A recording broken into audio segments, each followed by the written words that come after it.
नमस्कार दोस्तों, आज अपन पढ़ते हैं मिशन समुद्रयान के बारे में। ये एक स्वदेशी पनडुब्बी है और इसके अंदर मिशन समुद्रयान में अपन एक स्वदेशी पनडुब्बी बना रहे हैं मत्स्य 6000 नाम की। 6000 इसलिए लिखा हुआ है क्योंकि ये समुद्र तल से 6000 मीटर नीचे तक जाएगी, यानी 6 किलोमीटर नीचे तक जाएगी। मत्स्य इसका नाम विष्णु भगवान के अवतार के नाम पे पड़ा है। पनडुब्बी है, समुद्र तल से 6000 मीटर नीचे के राज खोलेगी। अक्टूबर में इसका परीक्षण होगा और व्यास इसका 2.1 मीटर है।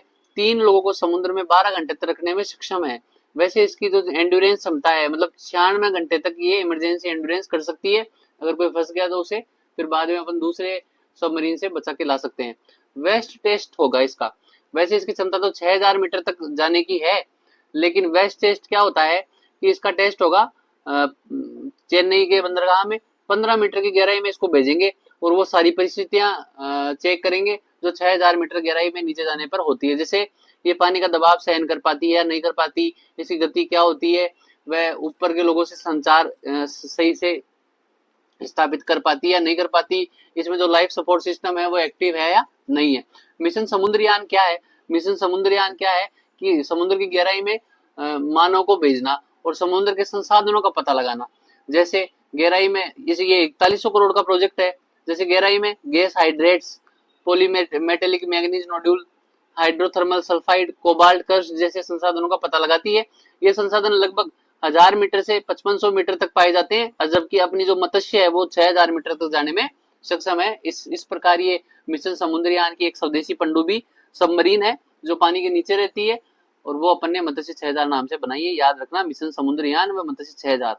फिर अपन बात करते हैं दवा आपूर्ति सुगम बनाने हेतु जो केंद्रीय औषधीय नियंत्रण संगठन है, CD central drugs control organization, इसके कुछ दिशा निर्देश है।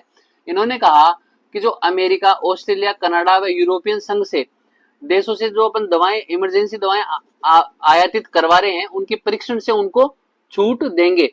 पहले तो क्या होता था कि जितनी भी खेप आ रही है, हर खेप का बंदरगाह पे टेस्ट होता, फिर उसको भारत में लागू करवाते।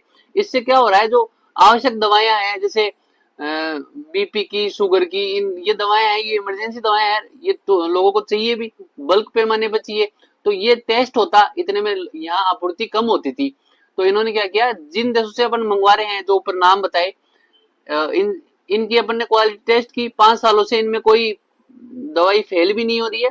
तो ऐसी देशों से आने वाली दवाइयों को वर्ष में 2 बार ही क्वालिटी टेस्ट करवाना होगा, या फिर जो 20 खेप इनकी आ रही है उनमें से किसी एक खेप का ही क्वालिटी टेस्ट होगा।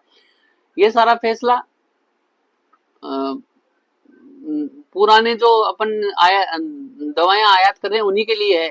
जो नई कंपनी बाहर से आ रही है उनका तो टेस्ट होगा, उनका तो जैसे रूल्स बने हुए हैं उस हिसाब से होगा, लेकिन जो पुरानी कंपनियां हैं जो 5 साल से विफल नहीं हुई है, उनका 2 साल में एक बार टेस्ट होगा, या उनकी जो 20 खेप है जो बंदरगाह पे आएगी उनमें से एक खेप का ही टेस्ट। और यदि गुणवत्ता विफल भी हो रही है तो अगली लगातार 5 खेपों के नमूने परीक्षण किए जाएंगे बंदरगाह पर ही। और बंदरगाह के जो भी अधिकारी हैं उनको मार्गदर्शक दस्तावेज जारी कर दिए हैं CDS कंट्रोल ऑर्गेनाइजेशन ने। और नई दवाओं का परीक्षण जरूरी है। हवा महल के बारे में कुछ दे रखा था, तो प्रताप सिंह के काल में हवा महल बना। प्रताप सिंह खुद ब्रजनिधि नाम से कविताएं लिखते थे। हवा महल का निर्माण 1799 ईस्वी में हुआ। इनके कारीगर वास्तु कलाकार थे लालचंद उस्ता। ये 5 मंजिल का है। इन मंजिलों का नाम देख लेना भाई। नीचे से शरद मंदिर, दूसरी मंजिल है रतन मंदिर, फिर विचित्र मंदिर, फिर प्रकाश मंदिर, और ऊपर की मंजिल है हवा मंदिर। ये सभी मौसम के आधार पर बनाए गए हैं। ये आकृति जब अपन हवा महल को देखते हैं, जो जयपुर में हवा महल है, वहां देखते हैं तो लगता है जैसे शंकर भगवान का मुकुट हो। और 953 इसमें झरोके हैं। इन झरोके में से यहाँ की जो रानियां थी, जो रानियों के साथ में लेडीज महिलाएं थी, पहले जो तीज की सवारी निकलती थी, गणगौर की सवारी निकलती थी, वो इन झरोकों में से देखती थी। फिर कुछ कोट दे रखा है कि उन बातों से त्रस्त नहीं होना चाहिए जो अभी घटित ही नहीं हुई हो। कभी कभी अपन उन बातों को लेकर टेंशन कर लेते हैं जो घटित ही नहीं हो। आगामी आने वाली चीजों को पहले सोचकर आदमी टेंशन करने लग जाता है। तो उन बातों को लेकर त्रस्त नहीं होना चाहिए जो अभी घटित ही नहीं हुई हो। तो ये मसूनो का कोट है। मसूनो जैन व बौद्ध भिक्षु थे।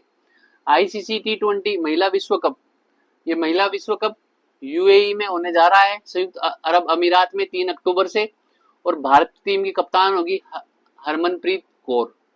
संघ एयरलाइंस को विमानन मंत्रालय ने मंजूरी दे दी। संघ एयरलाइंस एक प्राइवेट एयरलाइंस है, यूपी की शेड्यूल्ड एयरलाइंस है, यूपी की है संघ एयरलाइंस, नई एयरलाइंस है। स्वयं में सुधार करें, खुद में, ये कोई आर्टिकल था आज के, खुद में बदलाव करें जो आप दुनिया में देखना चाहते हैं। आप दुनिया में तो सारे बदलाव देखना चाहते हैं, लेकिन खुद में कोई बदलाव देखना नहीं चाहता। अगर अपने को दूसरों में परिवर्तन करना है तो उससे पहले खुद में परिवर्तन करना होगा। जब अपन खुद में परिवर्तन करेंगे तो दूसरा अपने परिवर्तन को देखकर दूसरा अपने आप ही खुद में परिवर्तन कर लेगा। आजकल हर कोई दूसरे को बदलने की कोशिश में लगा है। सभी परिवर्तन की प्रक्रिया में खुद को अंत में खड़ा करते हैं। सभी सोचते हैं कि मेरा बदलाव तो लास्ट में ही हो, पहले सामने वाले का बदलाव हो, लेकिन सामने वाले को बदलना इतना आसान नहीं है। पहले खुद पे कार्य करना चाहिए। असल में हम सभी अपने चश्मे से ही दुनिया को देखना पसंद करते हैं, अपने तरीके से दुनिया को देखना पसंद करते हैं, लेकिन दुनिया में भांति भांति के लोग हैं जो सब अपने अपने तरीके से चलते हैं। इसलिए अधिकांश लोगों को सामने वाले से ही परिवर्तन की अपेक्षा रहती है। व्यक्ति खुद पे तो ध्यान देता ही नहीं है। इस बात को समझना होगा कि हम दूसरों को नहीं बदल सकते। बेहतर तो यह है कि हम जिस सुधार की अपेक्षा करते हैं वह सबसे पहले अपने ही जीवन में करें। आपका व्यवहार दूसरों को बदलने के लिए प्रेरित करेगा और एक स्वस्थ समाज की स्थापना में मदद करेगा। एक गांधी जी का प्रसंग याद आ रहा है। एक माँ अपने बच्चे को गांधी जी के पास लेकर आई और माँ ने कहा कि महात्मा, ये मेरा बच्चा है जो मीठा बहुत खाता है, मीठा बहुत खाता है, और चीनी, हर चीज में इसको चीनी चाहिए, और इसको मीठे की बीमारी, मतलब शुगर, उस समय मीठे की बीमारी बोलते थे, मीठे की बीमारी हो गई, तो मैं क्या करूं, इसका मीठा कैसे छुड़वाऊं। तो गांधी ने कहा कि आप मेरे पास 10 दिन बाद में आना। तो भाई वो औरत अपने बेटे को ले गई, छोटा बेटा था, ले गई घर पे। 10 दिन बाद में वापस आई तो गांधी जी ने फिर उस बच्चे को आराम से समझाया। फिर उस बच्चे ने मीठा खाना शायद अगले दिन से छोड़ भी दिया। फिर औरत ने पूछा कि आप 10 दिन बाद में क्यों बुलाए मेरे को। तो फिर गांधी जी ने कहा कि इससे पहले मैं भी मीठे का सेवन करता था। अगर मैं आपके बेटे को मीठे का सेवन करते करते एडवाइस देता तो वो अच्छी बात नहीं रहती, इसलिए मैंने वो बात खुद पे अमल करी। मैंने पहले खुद मीठा छोड़ा, फिर आपके बच्चे को शिक्षा दी।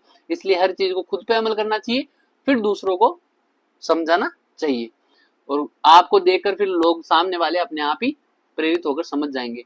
No bag day, no bag day क्या होता है कि बच्चों को भाई अपन मंडे से सैटरडे तक पढ़ाई चलती है।